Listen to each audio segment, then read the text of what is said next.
Bonjour à tous, c'est Damila du Shot d'Info et aujourd'hui on parle des États-Unis et la conquête du monde.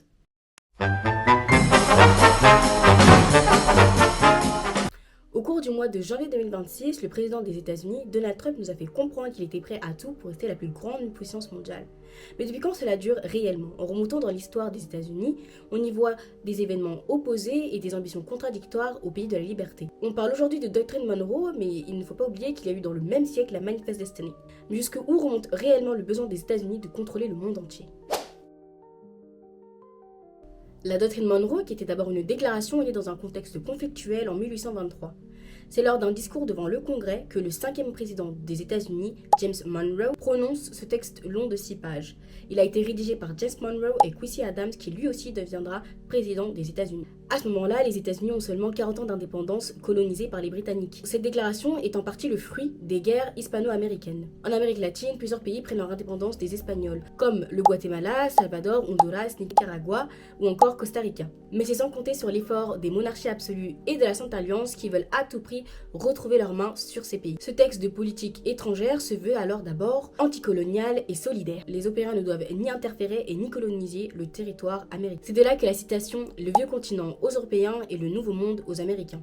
Tout ça pour dire que les États-Unis n'accepteront pas une nouvelle colonisation de la part des Européens. Pour l'anecdote, les États-Unis viennent seulement d'obtenir l'indépendance et n'ont ni l'armée ni les navires pour faire respecter cette déclaration. Ce sera un allié imprévisible qui viendra les aider, la Grande-Bretagne et leur Royal Navy, qui fera respecter cette déclaration sur les côtes d'Amérique. En effet, la Grande-Bretagne avait aussi un intérêt à ce que les monarchies ne soient pas restaurées en Amérique pour pouvoir commercer librement avec l'Amérique latine. Cette déclaration de James Monroe était une manière pour lui et les États-Unis d'être enfin vus comme une société, une nation, un pays. Cette vision va basculer du tout au tout et perdre sa signification première au fil des années. C'est le journaliste John O'Sullivan qui va utiliser pour la première fois le terme de Manifest Destiny en 1845. Il écrira un article sur l'annexe de la République du Texas qui était alors dirigée par les Britanniques. Il déclare « It is a manifest destiny to overspread the continent allotted by Providence for the free development of our yearly multiplying millions » dans le journal United States Magazine and Democratic Review. Selon les Américains, la destinée manifeste est un droit divin que les États-Unis ont reçu des cieux. Elle leur justifie le fait de repeupler le continent américain et d'y instaurer leur institution. Ce n'est pas seulement une conquête, pour eux c'est une véritable mission. Les colons ont gagné leur terre et leur indépendance pour pouvoir reconquérir l'Ouest et civiliser le continent encore mieux que les Européens. Cette croyance messianique a évolué au fil du temps. Si au début on parlait uniquement de l'Ouest, au fil de l'émergence des États-Unis, on commence à utiliser pour aussi parler de la conquête de l'Amérique du Sud dans le monde entier. Pour revenir à notre doctrine, on va faire un grand saut et aller en 1895 où elle change complètement d'interprétation. Le secrétaire de l'époque, Richard Olney, dira « Les États-Unis sont pratiquement souverains, ainsi qu'ils créent leurs institutions font la loi sur le continent. » Et jusqu'à la fin du 19e siècle, cette doctrine va être utilisée pour des conquêtes territoriales. L'émergence des États-Unis est de plus en plus visible dans le courant du XXe siècle, avec des guerres menées et une politique changeante. Les États-Unis comptent bien garder leur leadership en Amérique en restant la seule grande puissance mondiale du continent. Dans un contexte de guerre froide, les États-Unis réutilisent la doctrine Monroe pour interférer en Amérique latine contre la montée du communisme.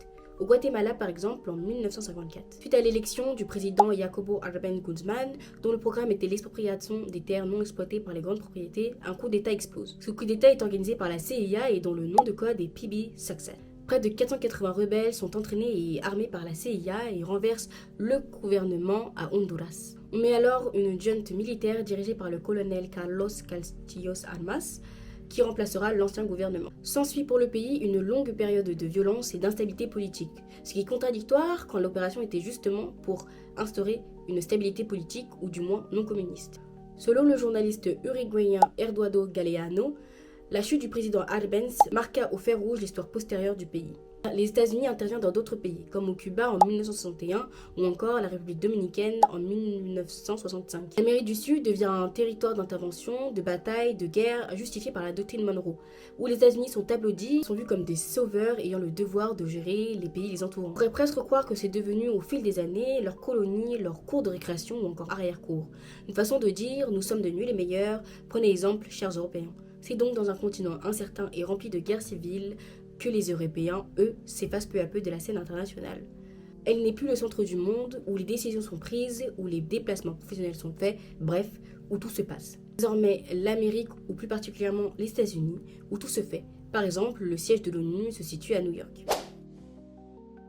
Avec tout ce qui a été dit au long de cette vidéo, on comprend maintenant l'actualité d'aujourd'hui. Beaucoup pensaient que c'était une grande première que les États-Unis s'immiscent dans un pays autre que le leur. En réalité, ils n'ont pas arrêté depuis leur émergence. Le Venezuela ne pouvait pas être une exception. Le conflit ne date pas seulement de janvier. Le Venezuela étant endetté, les États-Unis décident en août 2025 de renforcer leur présence sur les mers du Sud Caraïbes. En septembre, ils mènent des frappes militaires dans la mer du Caraïbe en accusant ces navires d'être des trafiquants de drogue au nom du Venezuela.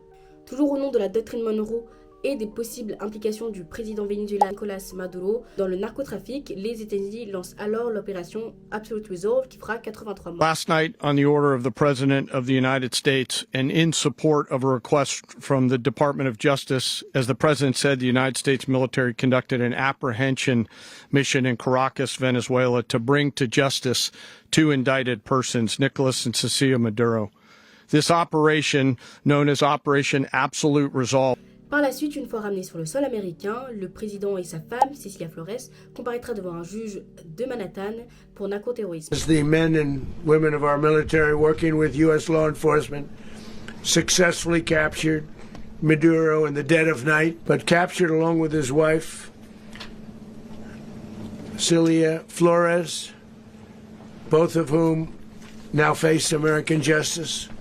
Maintenant, beaucoup se posent des questions sur l'instabilité du Venezuela. Cette affaire est toujours en cours et est à prendre avec du recul sur la décision du 47e président des États-Unis. Il agrippe d'ailleurs maintenant ses mains dans un autre pays, le Groenland. Mais ça, on en parlera dans une autre vidéo. Vous comprenez désormais la naissance de la doctrine Monroe ainsi que son évolution au fil des années. J'espère que vous avez pris maintenant l'état d'alerte dans lequel se plonge le monde avec les États-Unis au bord de l'Europe. Et pour plus d'infos, n'hésitez pas à aller suivre nos autres réseaux qui sont en barre de description ainsi que nos sources. Et moi, je vous dis à la prochaine.